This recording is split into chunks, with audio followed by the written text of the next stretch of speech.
Assalamualaikum warahmatullahi wabarakatuh. Selamat malam, Bu Senda.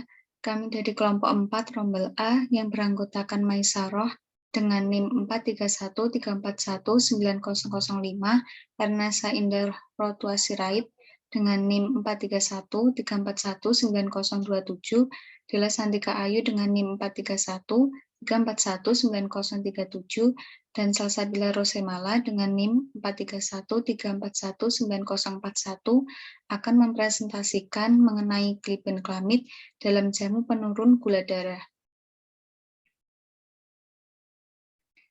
Yang pertama yaitu pendahuluan mengenai bahan kimia obat.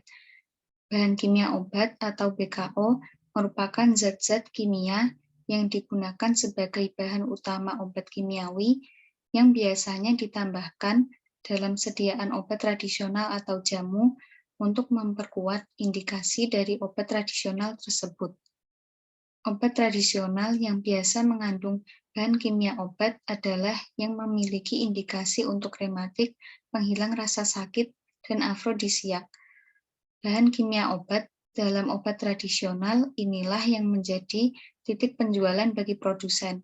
Hal ini kemungkinan disebabkan kurangnya pengetahuan produsen akan bahaya mengkonsumsi bahan kimia obat secara tidak terkontrol, baik dosis maupun cara penggunaannya, atau bahkan semata-mata demi meningkatkan penjualan karena konsumen menyukai produk obat tradisional yang bereaksi cepat pada tubuh.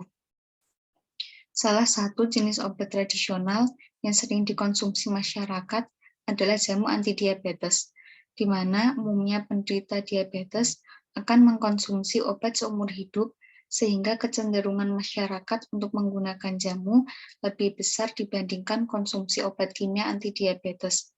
Sama halnya dengan jamu lainnya, pada jamu antidiabetes sering dijumpai adanya penambahan bahan kimia obat, yaitu glibenclamid, sehingga perlu dideteksi kandungan bahan kimia obat dalam jamu. Yang selanjutnya ada mekanisme kerja dari glibenclamid.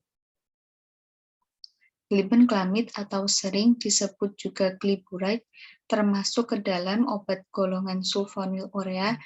Glibenclamid bekerja dengan cara menstimulasi pengeluaran insulin dengan cara menghambat penempelan reseptor sulfonylurea di sel beta pulau Langhurst dan akhirnya menyebabkan adanya tegangan pembukaan kalsium channel yang akhirnya menjadi peningkatan kalsium intrasel beta.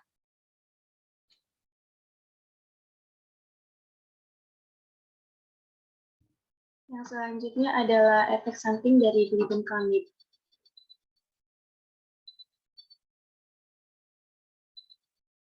Glibenclamid merupakan obat hiperglikemik oral golongan sulfonylurea generasi kedua yang mempunyai efek lebih kuat dari generasi pertamanya. Nah, obat golongan sulfonylurea ini merupakan obat pilihan untuk penderita diabetes dewasa baru dengan berat badan yang normal dan kurang, serta tidak pernah mengalami ketoasidosis. Senyawa-senyawa sulfonylurea sebaiknya tidak diberikan pada penderita yang memiliki gangguan hati, ginjal, dan tiroid. Karena absorpsi 4 senyawa-senyawa sulfonylurea ini melalui usus sangat cukup baik, sehingga dapat diberikan per oral.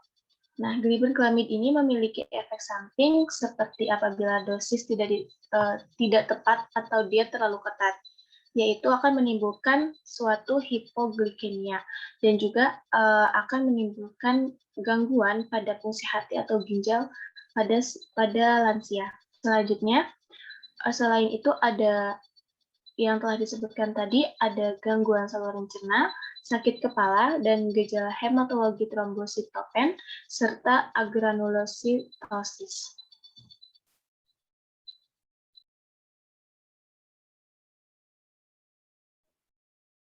Baik, untuk selanjutnya yaitu metode analisis glibenclamid.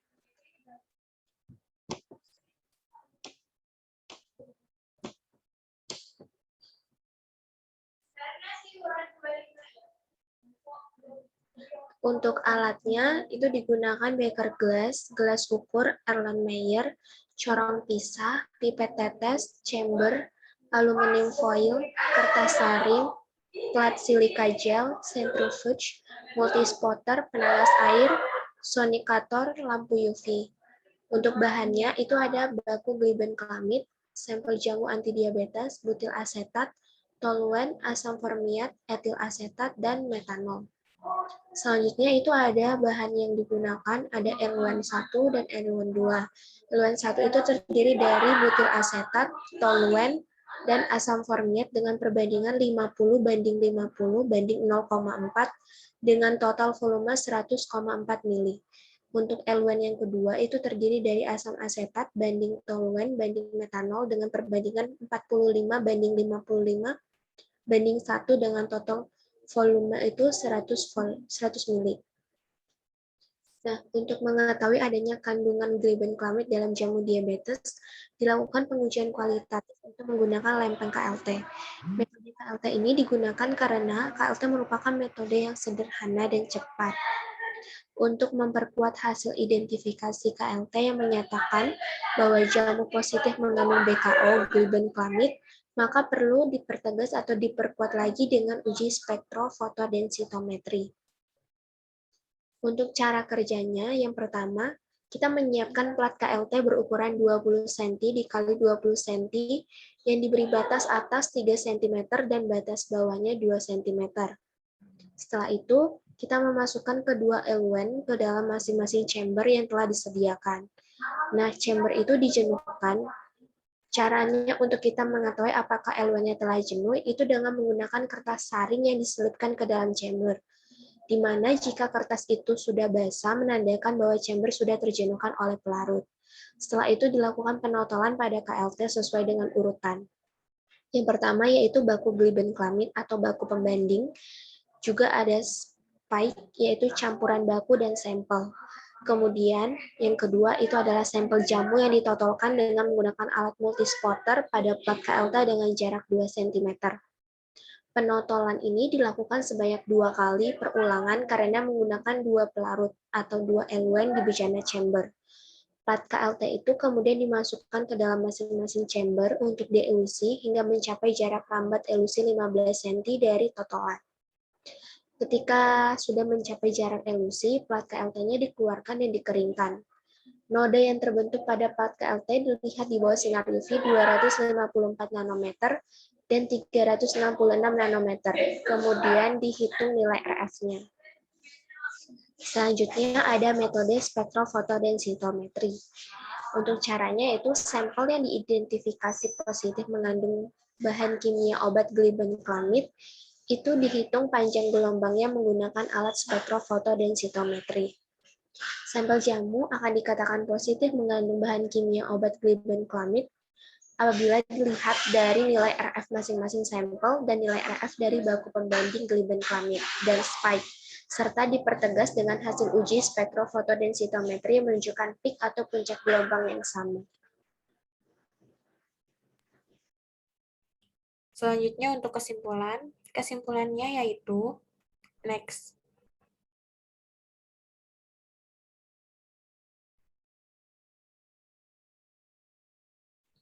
Bahan kimia obat atau BKO merupakan zat-zat kimia yang digunakan sebagai bahan utama obat kimiawi yang biasanya ditambahkan dalam sediaan obat. Sediaan obatnya itu biasanya sediaan obat tradisional atau jamu yang berfungsi untuk memperkuat indikasi dari obat tradisional tersebut.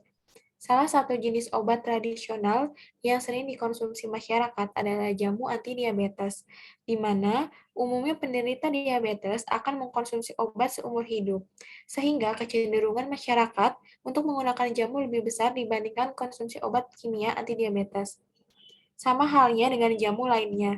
Pada jamu antidiabetes, sering dijumpai adanya penambahan bahan kimia obat, yaitu glibenclamid, sehingga perlu dideteksi kandungan BKO dalam jamu tersebut. Glibenclamid memiliki efek samping hipoglikemia apabila dosis tidak tepat atau diet terlalu ketat, juga pada gangguan fungsi hati atau ginjal atau pada lansia. Untuk mengetahui hasilnya, dilakukan pengujian kualitatif, yaitu menggunakan lempeng KLT. Sampel jamu dikatakan positif mengandung BKO dilihat dari nilai RF masing-masing sampel dan nilai RF dari baku pembanding glimetamid dan SPIC serta dipertegas dengan hasil uji spektrofotodensitometri yang menunjukkan peak atau puncak gelombang yang sama. Sekian dari kelompok kami. Mohon maaf apabila ada kesalahan. Terima kasih. Wassalamualaikum warahmatullahi wabarakatuh.